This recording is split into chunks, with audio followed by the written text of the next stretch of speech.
I'm supposed to be beyond human. I'm not supposed to have emotion. I'm not supposed to be feminine. I'm not allowed to be feminine. Femininity and blackness?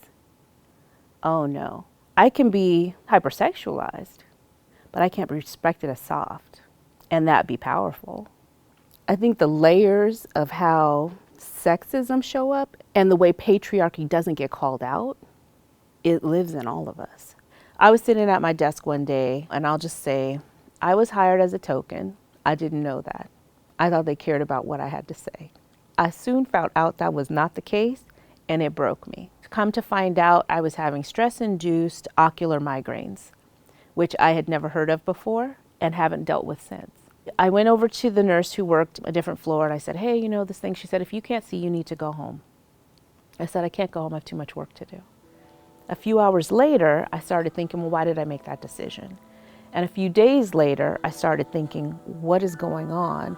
And a few weeks later, I started thinking, I'm tired of whispering about what I'm going through at work.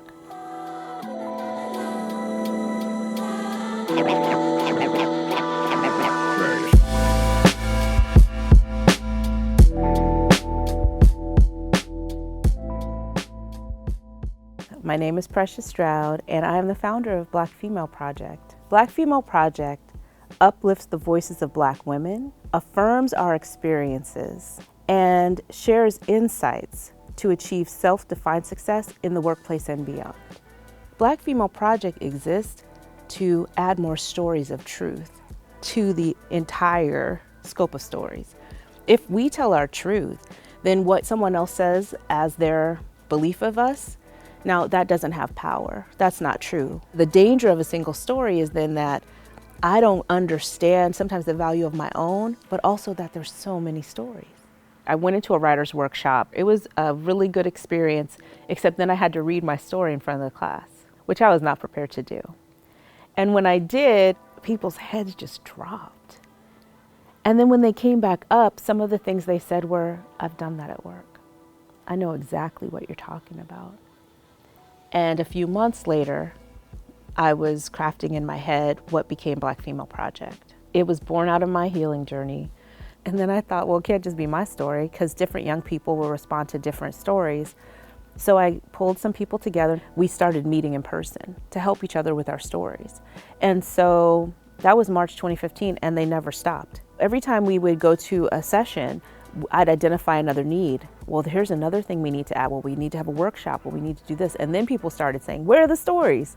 So we started the podcast to start getting stories out there. So the stories right now are shared on our website. Over 50 podcast episodes, all on these topics around Black women at work and how Black women navigate racism and sexism in the workplace. We celebrate Black women who thrive at work because we want to learn from the people who are doing it well. We all have these journeys where we have challenges, but we rarely stop and say, what just happened? How did my body feel? What support system did I have around me to get over it? And was there a way for me to see this coming? So we do research. That's what Black Female Project does. Every story is part of this research we're doing. We publish that research through media, and then we kind of process and add additional conversation about those findings through events and programs. We'd love to have multiple specific industry collections. So right now, the one that's funded is Teacher Truth. We'd love to have one focused on healthcare. We'd love to do one on finance and tech. We'd love to do one on performing arts so that it's a resource for not just Black women, it's a resource for everyone. There's 3 things we know for sure. If you are aware of how structural isms show up in your specific workplace, you're gonna be all right. If you love being Black, like you are good with who you are, you walk into spaces holding yourself, understanding and loving yourself, you're gonna do all right. If you aren't in community, being affirmed and affirming others, that's another critical piece. That's the 3rd one. The core mission is about self-value, and then understanding how that context works when everything around you doesn't value you. How do you hold then your value, but you also get what you want? And so together, you get that identity piece, you get that self-care piece, but you also get that, okay, so here's the context. Like we're above all this, but we are going to do what we need to do to get what we need to take care of our families and to take care of ourselves. If you want to show up at work and just kind of, it's a job and a paycheck for you, that is not the person for Black Female Project. It's a place where people can be themselves. It's a place where people can stretch and try new things in their talent and expertise, areas of interest. It's a place where people are respected for what they bring to the table, but before that, who they are. Just being here is enough.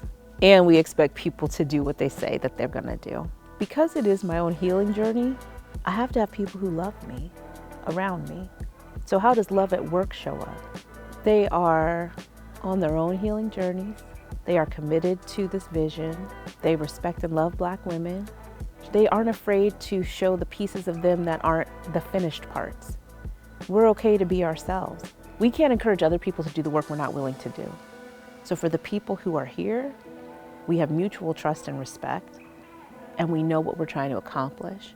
And they understand that their touch on Black Female Project is deep, whether it's 3 years, 3 months, or 13 years, or one podcast. Every single person's voice and touch really matters, and it's valued. All it is to get in touch with what I think and feel. That's just remove enough of the distractions so I can listen. Because if I listen, I know the answer. If I listen, I know what my intuition is saying. That's the most important piece for me in that sense of responsibility is I have to be as whole as I can be so that I can listen. And all of the answers can only be clear for me if I'm quiet enough to hear it. So now we have had a few years of funding. With that comes the next level of growth. From all of the organizational system design, making sure that we set things up in the ways that make sense. Nonprofit accounting is very complex. Like all of those pieces need to be in place for the organization to really grow from an emerging to an established nonprofit organization. But Black women are moving money into Black Female Project. Like, let's be clear. Everybody else wants to put us in a box or they want to invite us to the conversation and then not write the check. Because I know what that story's like. So when people come in and they're like, you should be doing this and you should be doing that. And I'm like, you know what we should be doing is continue to listen to what Spirit says and lean into the relationships where where it's mutual. Because we're trying to create an organization within the context of nonprofit structures that doesn't do the things that nonprofit organizations have done historically. So we don't have to change, we already are. There is a purpose for Black Female Project that extends beyond highly likely my imagination. We know we're at the beginning stages of this. We can talk about 10 years, but it's only 10 years. There's a lot of work that is yet to do because we're setting the stage for real expansion, but it's important we get the fine details right. So that's what we're working on. We've been very blessed, and that's because we've worked hard and lean into the relationships. We trusted. It's all very much because of the community that loved us back. I'm taking in when people say, this changed my life. That has meant a lot. I need to thank everyone that made Black Female Project possible, and every challenging incident that made us stronger. This moment is a sign of our growth. It is those relationships that made what this moment is possible. And what this whole 10-year celebration is about, celebrating all of those people. Because we need a moment to just say thank you.